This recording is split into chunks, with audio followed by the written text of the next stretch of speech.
Valérie Gourias-Gay et je suis responsable d'un secteur relations sociales, qualité de vie au travail et accompagnement au CHU de Montpellier.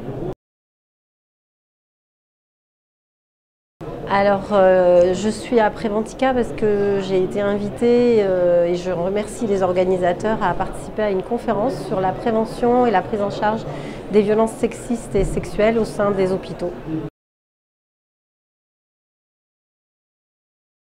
Alors, c'est une problématique qui existe au sein des hôpitaux comme dans la société en général.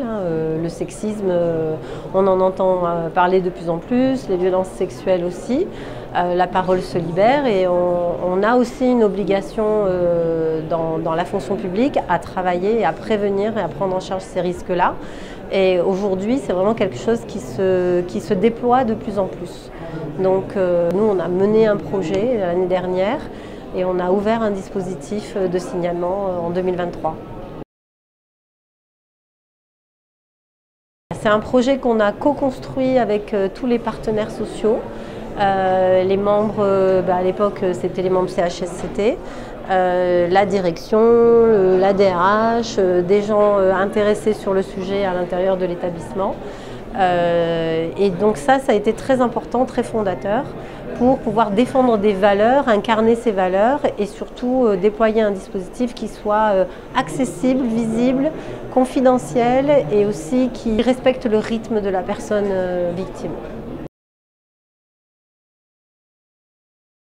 Alors, en bientôt un an, parce que il n'a pas tout à fait un an d'existence, on a été sollicité une dizaine de fois pour des choses très différentes, allant de remarques sexistes répétées à des difficultés, des formes d'agression. Alors on n'a pas eu des agressions extrêmement graves, mais en fait tout est grave de toute façon dans ces sujets-là.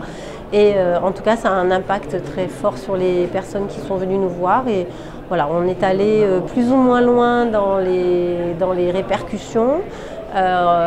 Et aussi on le fait au rythme de la victime qui nous dit voilà, moi je veux aller jusque là, j'ai pas envie de voilà, est-ce que je lève la confidentialité ou pas, est-ce que voilà, qui je veux bien en parler. Parfois des personnes qui sont juste venues déposer quelque chose parce qu'il y a eu un fait particulier qui les a déstabilisées. On a travaillé avec elles sur ces sujets-là, elles n'ont pas souhaité aller plus loin. Et même parfois on respecte le fait qu'elles ne dénoncent pas avec qui ça s'est passé. Mais en tout cas, le but c'est aussi d'être un lieu pour elles. Ce sont souvent des femmes qui en sont victimes, même si les hommes peuvent l'être aussi. Et un lieu aussi qui puisse faire monter en conscience à l'intérieur de l'établissement, c'est quoi le sexisme. Et quand je fais telle ou telle ou quand je dis telle ou telle chose, ben voilà, finalement ça peut avoir une répercussion sur les autres. Mais le dispositif il ne s'arrête pas à ça, c'est-à-dire que notre groupe travaille aussi à déployer des ateliers de sensibilisation, des formations, de la communication autour de ces sujets-là, justement pour que chacun prenne sa part. Puisque ça concerne tout le monde et que tout le monde peut intervenir. En fait, souvent les personnes n'osent pas intervenir quand il y a une situation qui les dérange ou dont ils sont témoins. On a souvent des témoins un peu impuissants de situations. Et ce qu'on voudrait, c'est aussi faire que ça change. C'est-à-dire que ce qui nous semble intéressant, c'est que sur le terrain, les personnes se sentent en capacité d'intervenir en faisant des choses finalement assez simples. Sans être dans le jugement de ce qui se passe ou quoi, mais en tout cas de dire bon ben là c'est stop, c'est pas ok quoi.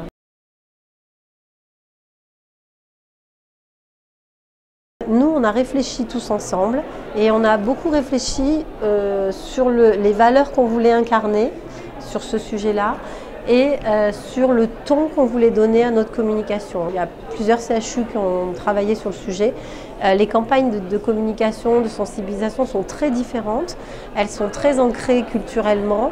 Et je trouve que c'est très important qu'il y ait cette phase-là avant de communiquer, de faire une espèce de prêt à l'emploi, parce qu'après ça peut passer, on peut complètement passer à côté du sujet à l'intérieur de l'établissement dans lequel on travaille, parce que les réalités sont différentes, les cultures sont différentes. Et voilà, on peut avoir des campagnes de communication beaucoup plus agressives que d'autres.